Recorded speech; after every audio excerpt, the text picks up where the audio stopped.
Actually,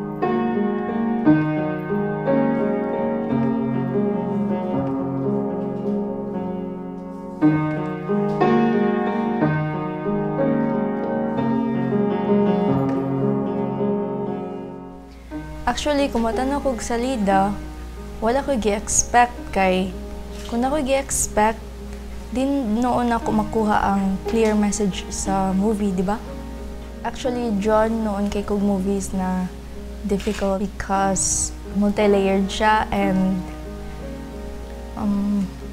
I don't know, maybe mas maka-associate ko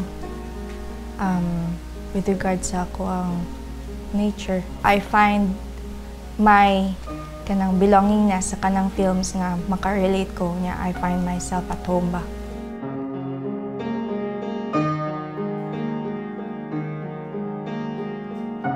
Most Cebuanos kay dili sila aware nga na ay filmmaking scene sa Cebu og naa ditay gina-produce ng mga films nga even napada sa other countries. And so I think ang kulang kay ang dissemination of information. Pero if you look at it in the bright side, manggod, it's nice minsan na someone from layo sa atua kay nakakita sa ato ang work, di ba? So still in a way, it's still kanang essential gihapon, but syempre we yearn nga ang locals mismo makarealize sa talent sa ilang kapwa local, di ba?